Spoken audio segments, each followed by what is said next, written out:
Pak Yanto, Dalam, lagi ngapain Pak? ini lagi ngurus cempe, Ada yang tanya Pak, ya. hasil ternak breeding apa penggemukan? Oh, gitu ya. Kalau untuk ternak, baik itu di breeding maupun di penggemukan, sama-sama hasil. Tergantung kita mau pilih pasar yang mana. Nah, tapi sebentar, tak keluar dulu. Nah, itu tadi saya baca ya. Kalau bicara ternak, mau breeding, mau fattening, atau mau di pembesaran, itu sama-sama menghasilkan. Terutama di 3 tahun terakhir ini, memang supply untuk ternak kambing domba, daging khususnya, itu masih kekurangan.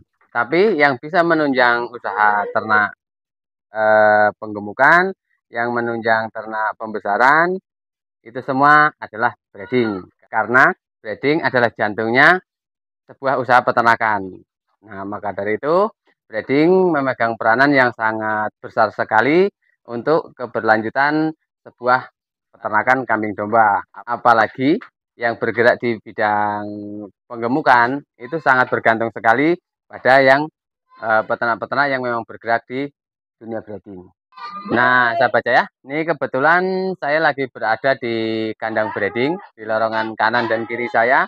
Ini full indukan yang sedang menyusui atau sedang laktasi.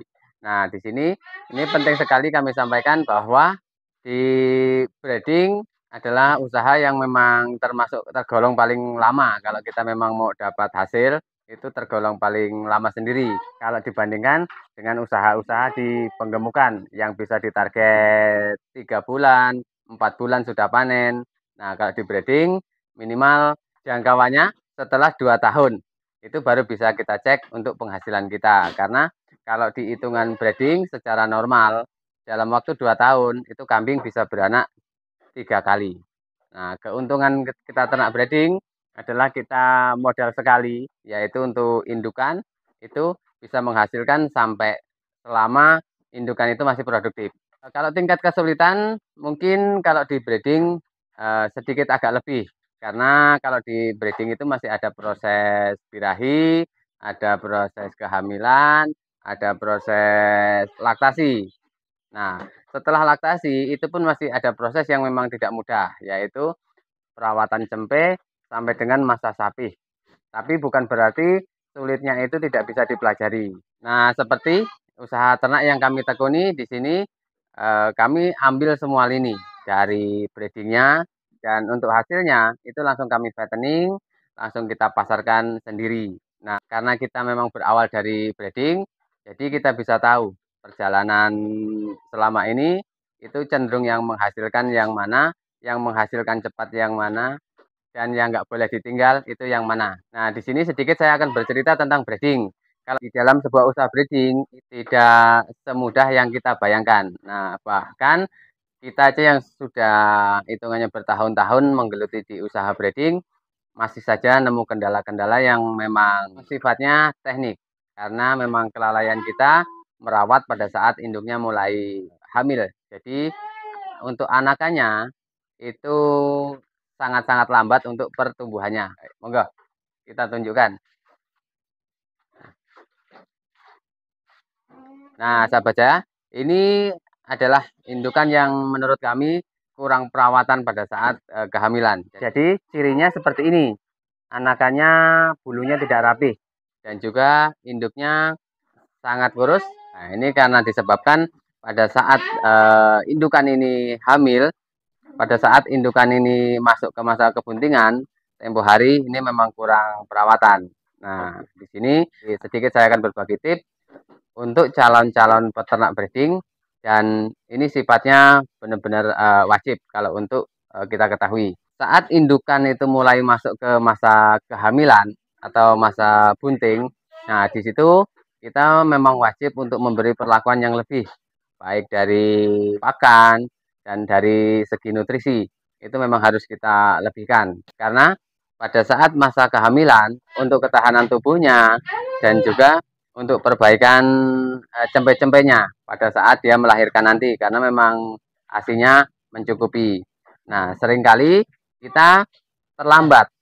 Jadi begitu indukan itu melahirkan, barulah di situ kita kasih makanan yang cukup, kita kasih nutrisi yang cukup, kita kasih pakan-pakan yang lebih. Nah, padahal yang paling tepat yaitu pada saat indukan itu sedang bunting. Kalau normalnya sahabat saya, pada saat habis melahirkan itu 8 bulan, itu kita sudah menerima cempe lagi. Induknya ini sudah melahirkan lagi. Nah, itu dengan catatan benar-benar kita jaga, benar-benar kita rawat indukan ini dari mulai selesai masa nifasnya di usia cempe 45 hari. Itu sebenarnya kalau memang dengan perawatan yang baik, itu induknya sudah bisa untuk dipijahkan kembali. Nah, di sini banyak sekali pertanyaan, banyak sekali anggapan dari peternak-peternak terutama yang di pedalaman seperti saya. Eman-eman kalau cempenya masih kecil dan induknya dikawinkan lagi.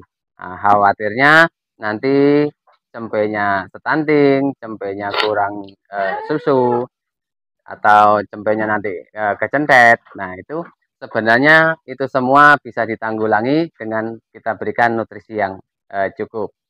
Jadi indukan itu bisa sambil menyusui meskipun indukannya sudah bunting kembali. Nah, nanti setelah usia kandungannya itu kira-kira di 3 bulan, barulah cempenya kita pisah. Dan masih ada waktu 2 sampai 3 bulan, itu benar-benar kita maksimalkan untuk perawatan indukan yang hamil itu. Baik dari pakan, nutrisi yang cukup, dan juga protein-protein yang memang kita lebihkan. Nah, sahabat saya, maka dari itu, monggo kita beternak dengan ilmu. Dengan kita mau keluar rumah dan bertanya pada teman-teman yang memang sudah bergerak di dunia breeding sudah lama, pengalamannya sudah cukup. Nah, di situ kita jangan ragu-ragu untuk sering bertanya.